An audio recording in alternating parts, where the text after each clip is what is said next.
Good morning. Welcome to the Road to Glory. Jeff Payne, what a pleasure to be here interviewing you. Thank you for allowing us this. It's nice to be here. Jeff, if I think back to my early years of meeting you, you've always been this celebrity star that just been like an idol, an icon for us. I thought today we'd look back at your early years before we go into this May 24th Road to Glory feature. Tell me about your youth growing up, because I'm sensing that this running was something that came later. Well, kids at school in England, and that's where I was raised, obviously, did sports as you were told. In the winter, you were told to play football, you played football. Mm-hmm. In the spring, you ran, and in the summer, you played cricket. And that's what school was. So I think my first running race of any sort that I remember was probably 50 yards in a Sunday school picnic race. And I did okay and got my chocolate bar or Easter egg or whatever the prize was. And it's just, kids then had to be able to run, because you had to be able to run away from people if they were bigger than you, run after them if they were littler than you. Yes. You know, you were just, kids were very fit in those days. It's a different era. Yeah, definitely. There was no transport. We never had a family car. I didn't get a bike until I was about 10 or 12. No motorized stuff, you know. So you walked or you ran, and and that's something that's been discussed with regard to, if we look at the African runners, one of the things they've talked about, the Ethiopians and the Kenyans walking to school. Yeah. Or running to school, and that puts the mileage on their legs without even doing any training. So you're making an analogy of the similar Yeah, you situation. walked to school. I mean, the school wasn't that far away, maybe 3/4 of a mile, 15 minutes, and you walked home. And thought nothing about it? No, because you were with your mates who were heading in much the same direction. So, no, it's just what you did. Now, you have siblings growing up with you. How are they competitive in the family? Well, my brother was the first really good cricketer, was offered trials with Middlesex. He was that good. I have a brother that plays a good game of tennis, and that's about it. My dad was a very active sports person. He was a very good rower. So I guess the genes are there, you know, they passed down. Choose your parents carefully, is something we talk about. Well, if you want to be a runner, find someone who's got the genes for it, you know. So, yeah, I just came through as a kid of that age, you know. We'd gone through, I was born in 1938, so we'd gone through the Second World War on British rationing, and you didn't get fat on British rationing, take my word for it. You were always hungry. Kids look like stick figures. If you look at the old little black and white pictures that people have around their house, all the kids, all the mums, were all stick figures because all the groceries went to the troops. Interesting. And rationing didn't end till about 1950, 52. So that was just life, you know, you just got on with it. There was no expectation that things were going to be organised for you. You went to Cubs, you went to Scouts. You get any badges in Scouts? Yeah, you did what you did. I mean, I loved it. I loved being a Cub. I loved being a Scout because it was just a bunch of kids your own age. We would, I can remember being a patrol leader about 12 years old, taking a trek cart and my patrol, and we would put the tents for the weekend on, and we'd go to a campsite about 8 miles away, pulling this cart like a tinker, and set up camp, and we'd have the weekend there, play in the forest, as boys do, and then push it home and go to school on Monday. So you're developing a fitness level without even realizing it, because you're just doing what is normal in life. Yeah. There were no real alternatives. I mean, electronic media didn't exist. We didn't have a television in our house. There wasn't one there when I left to to come here. So it was exciting to listen to the radio, the serials, and that was the limit of the electronic exposure, the BBC. The BBC. I still like listening to that on the radio, incidentally. So the development of Jeff Payne as a youth, as a young person. Let's talk about this running that you say you run your first race, but when do you really start identifying that running could be something that you're good at? Because I believe you take it all the way to the highest level. What's the impetus? Is there a coach? Is there a teacher that identifies that Jeff Payne has something? We had, when I got to grammar school, we had a phys ed teacher. I think they called it PT in those days. And he would isolate sports days at other schools that had an invitation race, like an invitation quarter or an invitation half. And he'd say, you know, if you want to go along, I'll put your name down. So I would do that. I would go and run a quarter or a half. I'd run the school sports, the inter-school sports and that sort of thing. And where is this? Where are you growing up? What county, what part of England? Well, I mean, Leytonstone is the east side of London. Okay. But it's right on the edge, or it was when I was a kid, right on the edge of the built-up area. So I could walk up the road half a mile and I'd be in Epping Forest, which is a huge forest on the east, in the Essex countryside. Beautiful for running, I'm sure. Well, running or playing. I mean, I was more concerned with playing than structured running. And I think up to when I started to cycle race, that was it for me. It was more playing. Running was playing more than it was a structured sport. And there was no club life as such, you know. I mean, you ran at school because it was the season to run, and so on. This cycling that you refer to, what sort of distances are you racing for cycling? Well, it's funny, I started out with a bunch of kids at school, obviously got nice bikes for Christmas and wanted a race. and so they... 10 speed? No, 10 weren't around then. 10 weren't around. 3s and 5s. 3s and 5 speeds. Yeah, and they said to work with. Yeah, we're doing a 15-mile time trial. Come along. So my dad had a bike, it was a bike. So I went along and got well and truly beaten, which was why I was there, so that they could win. And I did I remember it was about 40 minutes for the 15 miles. And then as I got on, I finished school at 17, did my GCs and things, went to work. And I got a decent bike, and my friend, best mate, got a decent bike. And we would do holidays together at the weekends, and Whitsun and Easter and things like that. We would go youth hostling, and we'd put some stuff in a saddlebag, and we'd go away for 3 or 4 nights. Oh, wow. Because youth hostels were cheap, you know, 5 shillings a night, and you got a meal for that, a bed and a meal, and you had to help clean up, but that's okay. And so how far would you guys ride? About 100 miles a day, 120 miles a day. I mean, we were silly. We were right there to ride bikes. We weren't there to be country tourists and stop and look at the sights and things. We sat on the bike like Ottomans and just sat there and pedalled, stopped for food. But it's what turned us on. You know, it's not going to turn everyone on. Sure. And then once we joined the club, which had a clubhouse next door to where I lived, I started to get introduced to road racing at the junior level. Did okay, won a few, lost a few.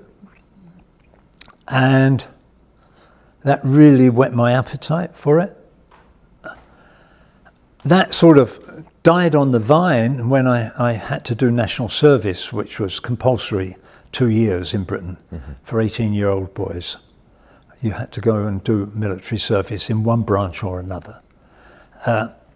I joined the Royal Marines. Cycling was not an active sport in the Royal Marines, but running was. So I switched to running and became a competent runner, you know, a club class runner. And in that year, had sufficient time to train hard and got up to winning the Devon County Championships. Over what distances? 800 metres. 800 meters. Yeah. And doing the county fairs and things, running handicap races. You couldn't get money prizes in those days, but you could get little prizes like, I think there was a limit of £3.10 on the value of the prize. I remember picking up a little wristwatch at one county fair and that sort of thing.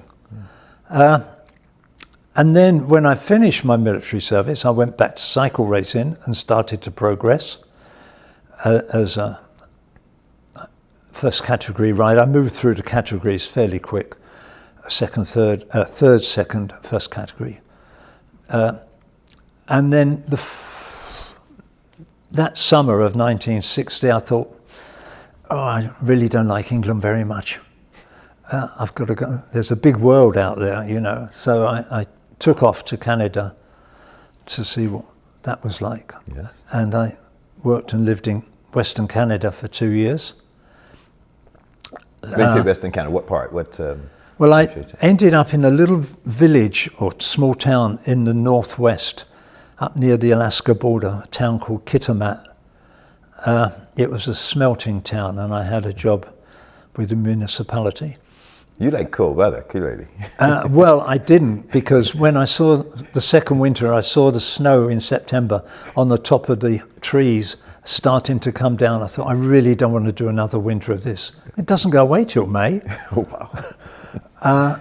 And I picked up a London Daily Express, and it had an advert put in by the Crown agents for Bermuda Police Force.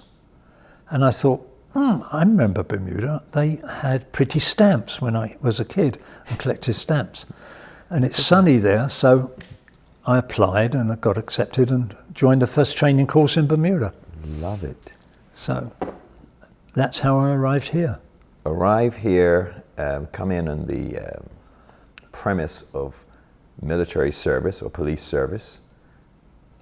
When does Jeff Payne, the athlete, make his mark in Bermuda? You come here for working purposes, but the name starts to filter out into the community.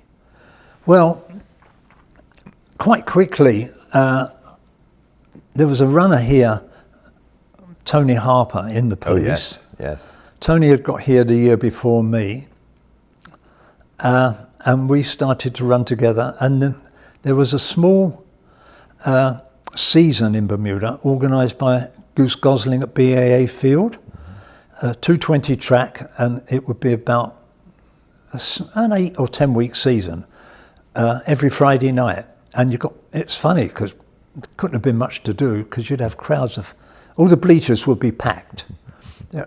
It's one of those things, you know. And couldn't have been no bars in Bermuda then. Yeah, and so we had John Morby there running, Yes. silver medalist at the Commonwealth Games. Yes. Frankie Bento, brilliant long jumper. Yeah. Tony was running. There was a young guy, a footballer mostly, but Smith from Somerset, I forget his Christian name. Mm-hmm. He could move like lightning, but he wasn't quite as fast as John Morby, mm-hmm. but almost. And so there was good competition down there every Friday night, and we trained and ran down there, and the police were organising a trip to the Jamaica Celebration Games. Oh, yes. For their independence. Yes. And so we went to the police, I think it was called the Police and Army Games or something like that, in Jamaica. 6 of us, 6 policemen, and Harry Saunders, Superintendent Saunders, came as the coach, come chaperone or whatever. Mm-hmm. And there was people you probably won't know, Jack Rouse, who was my best man when I got married, a shot putter, and some sprinters, and Tony Harper and myself. Yeah. Oh, and Connell McBurney was a walker, a race walker. Race walker. And we did okay. The longer events, Tony won, I won, Connell won. Sprinters were up against it when you get in the Caribbean. Caribbean, Jamaicans were there, of course. Yeah, they were just too fast.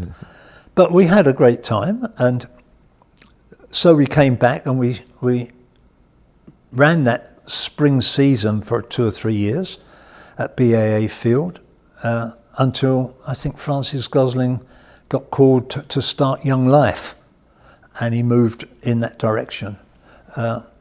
He became the leader of Young Life in Bermuda. Very effective program. Yeah, it was a hugely effective program.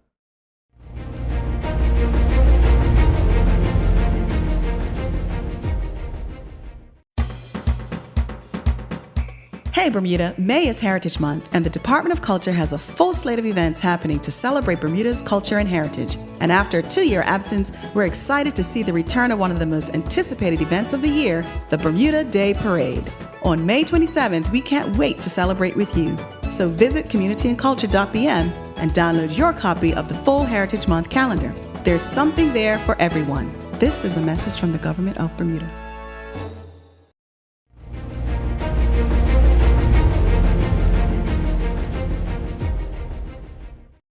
So Tony also goes to the Olympics. So you guys make it to the 68 Olympics. How does that qualifying and how does that interest come about for you? Where's the impetus for this?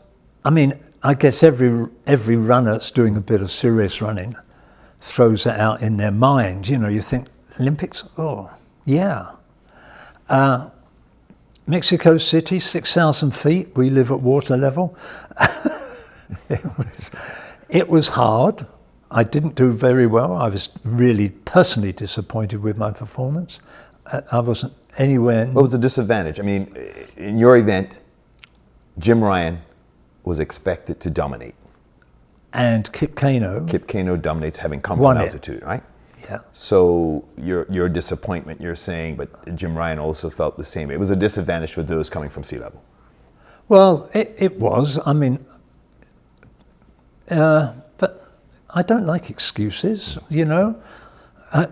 Jim Clark, who was the fastest thing on 2 legs from 5,000 to marathon, the Australian, couldn't make better than a 4th in one event there. So I guess it did have an effect, the altitude. What was the experience like at the Olympics, though, overall? Because that's also, if I remember correctly, this is where the stand comes. Well, it was really Tommy interesting. Smith and John Collis and all that. Yes, you're in an environment. They built a little village, purpose-built, that could then be absorbed into the community as housing. Mm-hmm. And so you got to mix with, you know, we had the Barbados team came in with us, but you got to mix. I remember playing table tennis with some Russians and that sort of thing. And so it was like a closed shop. It was the best athletes in the world are there. Yes, yes. They really are. And so you're rubbing shoulders with all these very, very good athletes. Yeah. Whatever their event, whether they're horse riders or runners or swimmers, they're all very good athletes. They're the best in the world, yes. So that was a great experience. I mean, Mexico City was going through some political turmoil, student trouble at the time. Yes. They were not very friendly towards the USA, but I guess that happens as well, sure. all over. It was an interesting experience. I didn't want to stay in training to go to the next one. Okay. That's 72. I took time So out. you returned back from the Olympics in Mexico City, and what's on the agenda? Because I meet you in the 70s. I've heard about you, and Mac has this running club that's starting, and I have to reference this. I didn't race you, I chased you, because the 2-mile fun runs, you'd go out the gate and I'd never see you again. Yeah. Mid-Atlantic Club started in my kitchen, or our kitchen, my wife and I's kitchen. I love it. Jim Butterfield had come back from I don't know if he'd come back from uni or from the Boston area. And he had a new wife, Debbie. Anyway, he talked about this surge of interest in road running and how it was impacting the community hugely. I mean, jogging became like a craze. It was like a cult. And I don't like the term jogging. I wasn't a jogger, I was a runner. And there is a difference. But we didn't have much running going on in Bermuda at that time for road running. That's right. Because the 24th of May was a professional event. And that was the only real And that was the race. That was the event that caught the public's eye. That's right. You know, professional or not, if you didn't do well in 24th of May, you weren't a runner. You know, you were something else. Despite the fact that you'd gone to the Olympics. Well, yeah, that's all it's in the local psyche. A road runner, anyway, is someone that runs 24th of May. Absolutely. It's developed. I mean, people have become much more aware now, but back then, that's how it was. And so we sat down, 6 of us in my kitchen, and we formulated Mid-Atlantic Club with 6 people. We set up this thing in the botanical gardens you described. I think we had about 15 or 20 there the first week. It doubled and doubled sequentially for about 4 weeks until we had probably 100 or 150 people turning up. And it just you flourished. called it a fun run. Yeah. And my buddies all like to reference the fact that no one we had fun, but everybody's objective was totally different. Yeah, you ran the best as you could, or you came out and you jogged and you brought your kid along and ran with your child. Jim Butterfield tells me the story of the cost was 25 cents. He said that was to cover the watermelon. Yeah.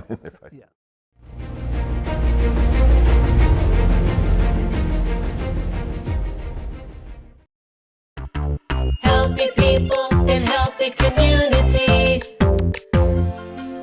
The barriers people with disabilities face begin with people's attitudes. Disability is only one part of the person. Look beyond the disability and see someone who goes to work, has a family, does laundry, gets angry, cries, laughs, and dreams like everyone else. Awareness, the first step towards change. This is a message from the Department of Health.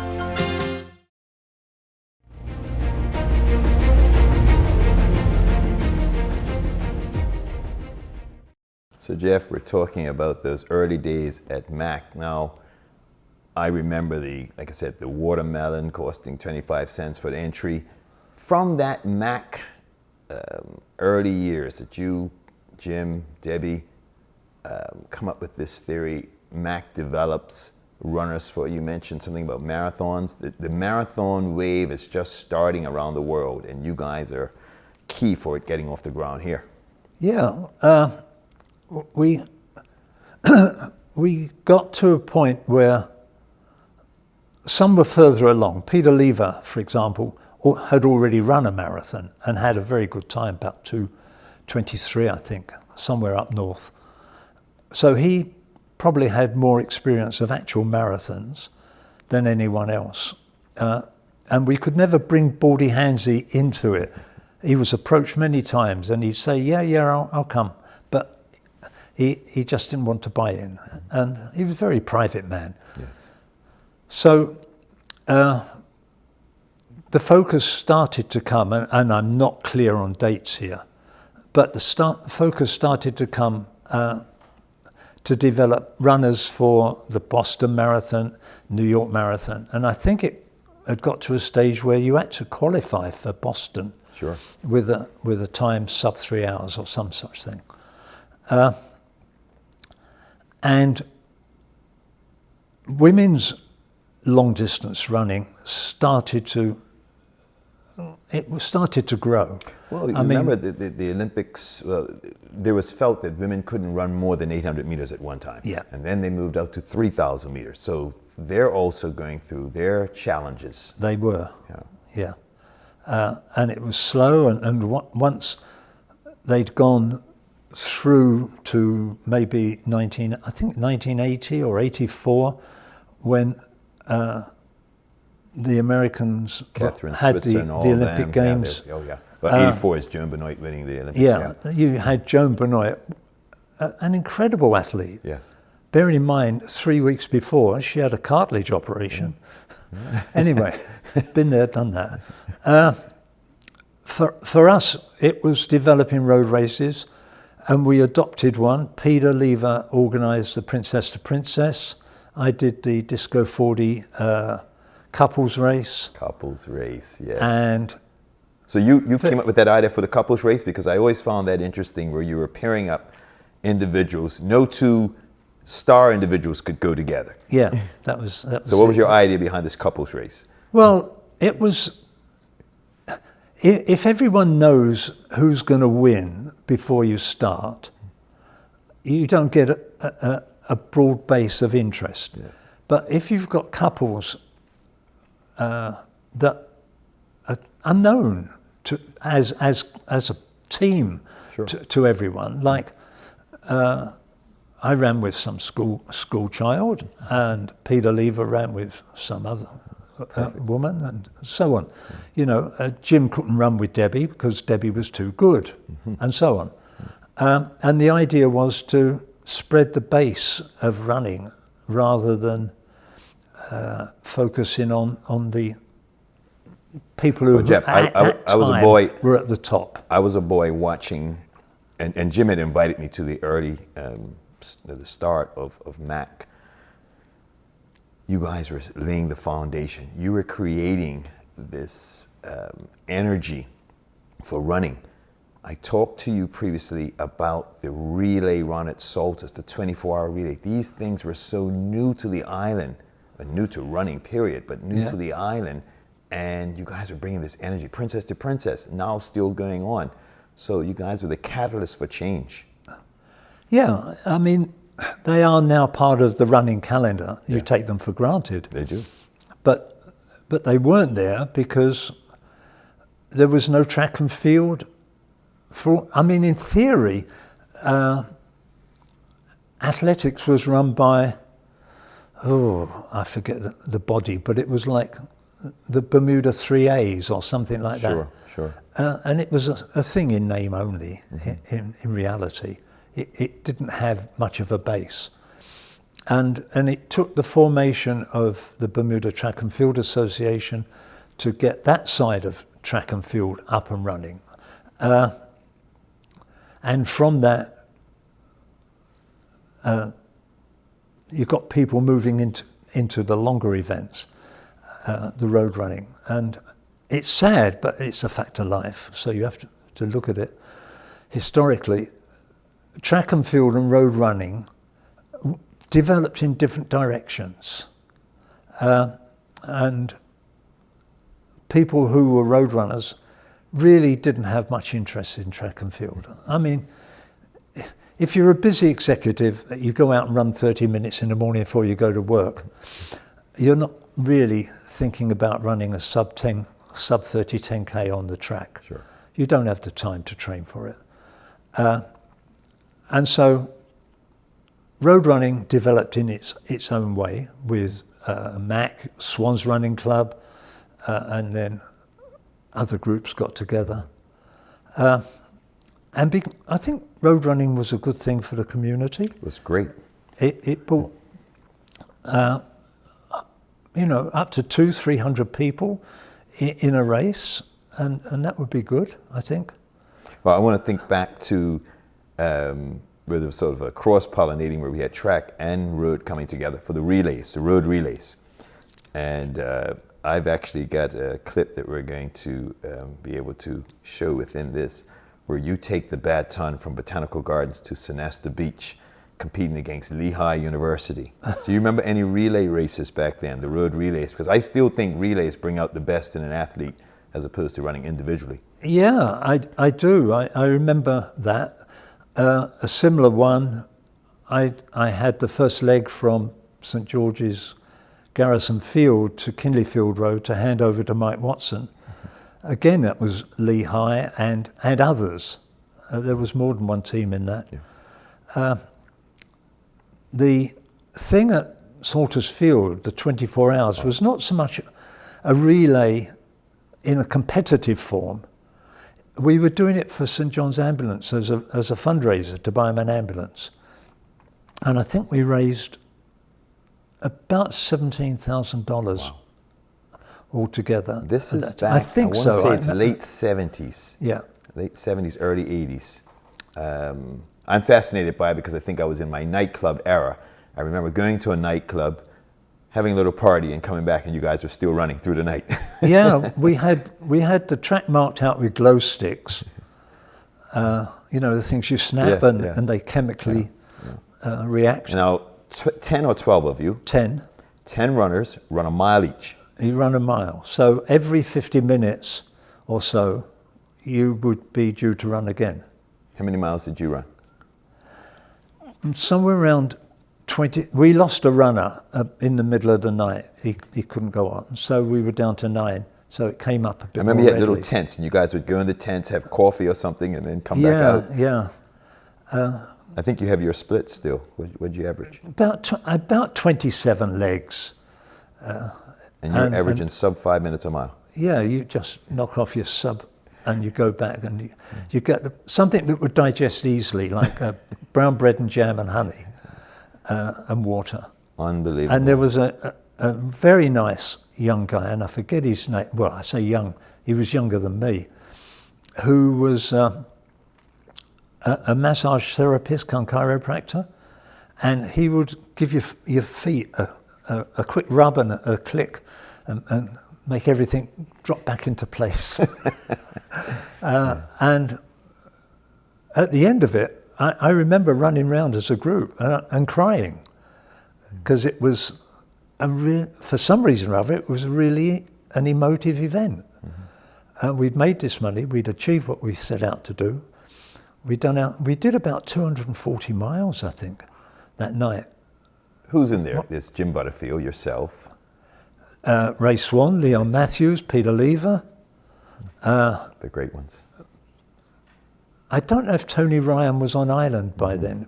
It was pretty much I think made Roland- up I think of Roland Lyons was the also in there. Yeah. faster runners. Yeah. There was 2 teams. Two Mac teams. had maybe even 3 teams, and other teams were in as well. Sure.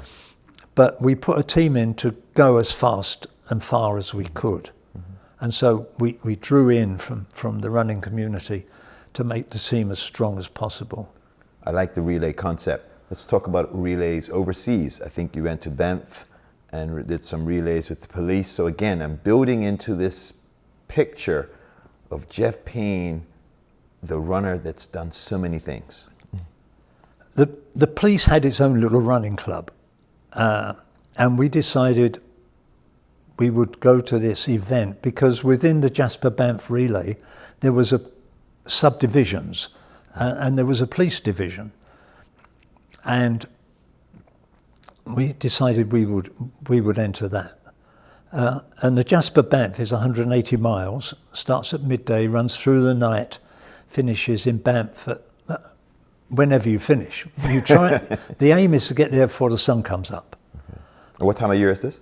1st of June, well, first week of June, just as the park opens. It's still very cold, but relatively unpopulated by tourists. So the roads are fairly free. Heavily supervised by the Park Service and the RCMP. I think about 180 teams of up to 12 runners for 17 legs. So it meant people running 2 legs, some people running 2 legs. So your longest leg would be about 12 miles and the shortest leg was about 7.5. And we went 3 times. Once when we took only policemen, and we did okay. I don't think we ever won it outright. We might have done, but we always were competitive, not overall. We didn't win the police division outright, but we were competitive. Of course you were. And I remember we were running neck and neck with the Los Angeles police. which is a force of about 30,000 people, with civilian workers. And so we had a few civilian workers too in this one. We can always punch above our weight, though. Yeah, We always compete well. and we came 7th or 8th that year out of the 180 teams. So I thought that was really good. Yeah. And it's the spirit on those things. And running through the night, and then the excitement. Now the excitement. You talk about grizzly bears in that area. Well, before the start, they get you together and they say, on this leg, there's a family of grizzlies with cubs. A mother with cubs. You must have a car with you at all times. And on this one, they're black bears, but also with cubs. And for people coming from Bermuda, Canadians take bears in their stride. But coming from Bermuda, 900 pounds of grizzly bear is something I would give way to. Just when you're fatigued, the grizzly shows up. Yeah. So, I did a night leg. It was my second leg of the day, started about 1 o'clock. And because it was my second leg, it was an easy leg. It was about 7 or 8 miles, basically downhill. Or gently down anyway. Gently down, yeah. And I was legging it down the road, pitch dark. My car was still behind because my incoming runner had to make a stop. And so I'm running down there on my own thinking, I'm all alone out here. No one loves me. And you'd hear something on the side and something would get up, like an elk or something, because they grazed. Yeah. The best grass was on the grass verges. And I'm going as fast as I can, slightly downhill, so I'm doing about 4:30 a mile at that stage, based on pure adrenaline. And after about a mile, the car comes up, and I'm grateful for that, and picks it up. And a funny story was Eddie Davis was doing a similar leg, and an elk stood up right by the verge. And now an elk is a big beast. Yes. It's not as big as a moose, but almost. Yeah. He leapt across the road to the car, demanded to be let in, told by Robin Henegolf, our manager, get running, you wolf, we'll look out for you. And that was the atmosphere there. It was fun, but it was hard. The running was hard. You did the best you could. You guys were in great shape, and I think to challenge yourselves outside of Bermuda is really good. It was just a magic time. Mm-hmm. I enjoyed the Jasper Banff much more than I did the Olympics. Interesting. They're two totally different experiences, but one was, relatively low key. Yes. But a great event, officials, the Canadian officials sitting at the post in feather sleeping bags to keep warm, because that's how cold it was, ticking the numbers off.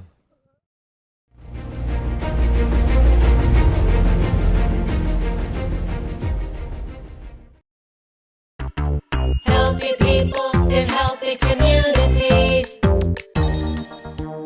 Let's get a drink before class. I'm gonna get some water. I don't want any sugar sitting in my mouth. Yeah, sugar is a bacteria-causing acid that eats your teeth. True that. I don't want an acid attack in my mouth. I look good, girl, and I want to stay that way. This is a message from the Department of Health.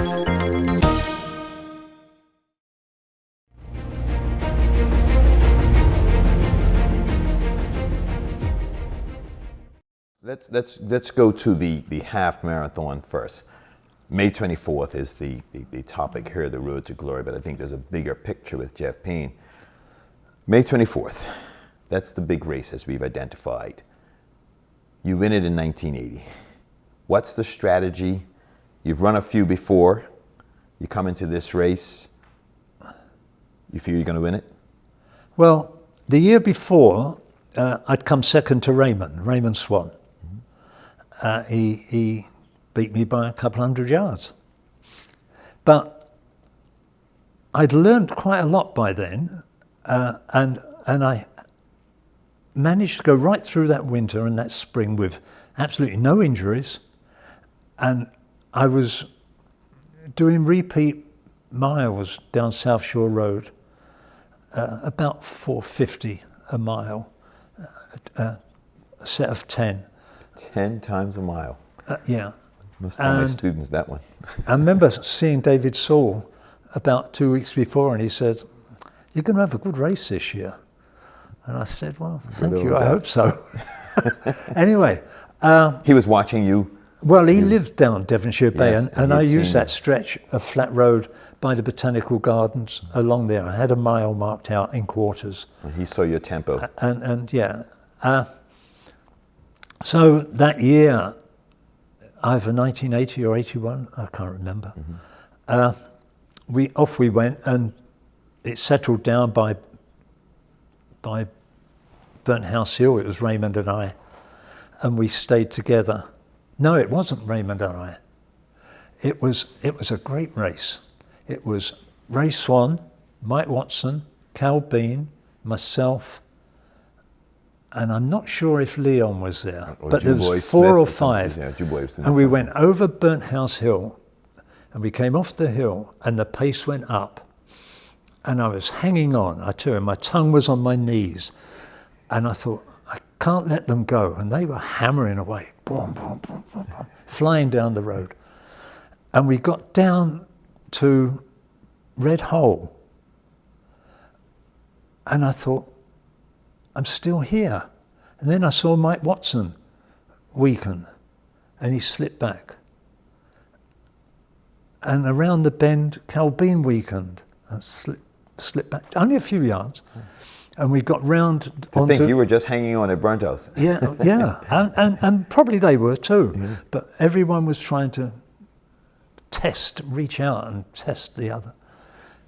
And we came round the corner by the new vet's place there on foot of Strawberry Hill, and Raymond weakened a little bit, or I was able to give a little push, whatever it was. Mm-hmm. Anyway, I got going, and we went through the roundabout, which is really well supported, 24th of May. Absolutely. Lots of people there. And going up the slope, and I saw Clive Long there, and he said, gave me a clap. And then I heard him call to Raymond, "Close the gap, you're getting too far behind," or something like that. And I had a quick look, and he was about, I don't know, I could still see him, so he was 50 to 100 yards. And I thought, I can do this, because I'm still running. I hadn't got to the point where I'd blown up and I was running on my knees. I still had running in me. And so that's how it went. And it finished at the National Stadium. Uphill finish. I think that's one of the cruelest finish. Yeah, it was a tough finish. They now finish up in our park with a big difference going up to the stadium. Yeah, but it's tough for everyone, and so that was really nice. David Gibbons was the premier. He came over and said, "Well done." Mm-hmm. And the commissioner said, "Well done." And, I felt I was on cloud 9. That's a great experience. I want to reference, you go down in history as the only one to win the running race and the bike race. Yeah. Tell me about the cycle race, because that in itself is a totally different experience to the running race. I had to go back into cycling because the following year, or later that year that I won the 24th of May, we were doing a half marathon from Warwick Secondary School. Yeah. And a cartilage went. And that was November, and I was out until, first of all, I was in a full-length cast for 6 weeks when they did it. And so I wasn't able to run till about February. That was before they had arthroscopes doing all this stuff. And so I got fairly fit and ran, I don't know, 5th or 6th or 10th. Kevin Pearson ran a nice race that year and won it. I think you were the last person to see him, if I remember correctly. Yeah. And, well, he legged it from the gun. Yeah. He said, I've not run longer than 10K. I'll see who's with me at 10K and I'm going to hang on. And that's what he did. Anyway, good for him. But I then started to get more and more injuries. And I would go to the appropriate doctor, and one said, well, you know, we can put this cortisone into your spine and that will kill the pain and you'll be able to run. And I said, no, we've gone a bridge too far here. You're not putting anything in my spine. I'm stopping. And so basically I cut back, I bought a bike, got on it, rode down Harbour Road and thought, oh, this is bloody horrible. This is so not running, you know. Running, you've run long. Running cleans you out and you get in this zone. Yeah. The endorphins are different, I definitely feel so. And nothing happened on the bike. And I got to Somerset Bridge and went home. And this lasted for about 6 or 8 weeks. And then suddenly it kicked in. The bike endorphins kicked in and I started to enjoy it. And then, so I started to consider racing and that sort of thing. Because we'd messed around with some little, triathlons. Mm-hmm. And I'd done the bike bits. And so I started racing with the guys, but there was always, most of the races were relatively short, and it was a sprinter's race. But I got better at time trialling. You know what a time trial is. Oh yeah, but you go off at minute intervals. They tell me and you must not pace. They tell me you're a beast in a time trial. They said Jeff Payne just puts the hammer down. Yeah, the time trialing suited my temperament. I liked being out there on my own, just pushing. And it's against the rules of time trialing to pace, to stay on someone's wheel. Mm-hmm. So I did okay at that. And then I rode some 24th of Mays, and you know, Sinclair Packwood and people like that, Damian Wilson, they were all very sharp as sprinters. As sprinters, sure. And then came the year, I was in good shape, and off we went as usual, expecting much the same. And at Whitehill Field, Aaron Schindler jumped off, someone relatively unknown and not expected to be a contender by the bulk of the field. And he got about 50 yards, and I thought, I jumped across to him and said, let's try it and see what happens. And so off we went, you know, down past the Southampton fire station, as hard as we could go. And the bunch hesitated. They couldn't make a decision who was going to chase, or were these two fools down the road just going to blow up anyway. And so they let us get away. And once you've got 30 seconds, you're going out of sight on the bends, and that's discouraging if you're the chaser. And we got more than 30 seconds very quickly. Can't catch what you can't see. And we worked together to Queen Street when Aaron jumped me, and I moved across and sat on his wheel over Telephone Company Corner there, and took the sprint on Cedar Avenue. How old are you at this age? 59. You're 59 years old, challenging the best in Bermuda on a bike. Yeah. Age doesn't matter, huh? It was funny for several weeks after that, because people would say, you know, to me, oh, you showed those young guys, and that was one side of it. But when you were with other people, then people would say to them, you let that old guy beat you, you know, in jest. Yes. Nothing nasty, but it was a fun time.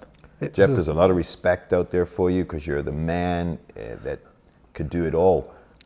My buddies were training under you. Mike Swan, Ronaldo Swan, Trevor Can. Yeah. I wouldn't let you touch me for training. I was afraid of hard work. And so the reputation you had was, oh, Jeff would take you in the Arboretum and crush you. Richard Howard. That's what races do. Training is to work yourself hard enough that what people can do to you on race day is not as hard. I was 14, 15 at the time. I mentally was not ready to meet you. I heard about your reputation before you. I raced against Gary Wilkinson as a schoolboy, and then Kevin Smith. He came through as a youngster. He certainly did. But I didn't. They were close enough to me not to be involved in my training with the Track and Field Association. My group was Mike Watson, as you say, Trevor, Gina Smith, Yes. Donna Bean, as she was then, Yeah. and about half a dozen others. Yeah. And it was different. I mean, they were 800 runners and basically milers. Mm-hmm. And that is so different from your sprinters and your hurdlers. Sure. The training is different. Sure. And it's hard work. Yeah. You know, if you don't put the miles in, you're not going to do it. Just not going to do it. Well, Jeff, we could talk all day, but let's reflect on your kids, your grandkids. You're an Olympian. Your son's an Olympian. Yeah, Simon joined the British military and was posted to Germany and was introduced to the luge there and cross-country skiing, which he did very well. And when he came back from his service, came here, he said, I'd like to do some luge. What do you think? So I said, yeah. And the International Luge Federation had started a thing they called the Small Nations Group. And it was for countries who didn't have tracks, didn't have snow even. New Zealand, Cayman Islands, Bermuda, Belarus, I think. Mm-hmm. Anyway, they put together one or two minivans, and these young guys and girls got together like a bunch of gypsies, and they went from country to country, living off a small subsidy of the Luge Federation and a little bit the parents and our Olympic Association helped out a little bit. And he did 2 Olympics, 1990 and 92. And it was the year they changed over. So he was lucky that he could get 2 Olympics in a space of 2 years. He did one in Norway, the second one in Norway.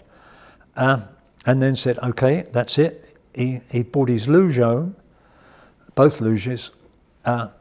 He spoke to Gunther, the Austrian coach, who approached their federation, and they approved a coaching course.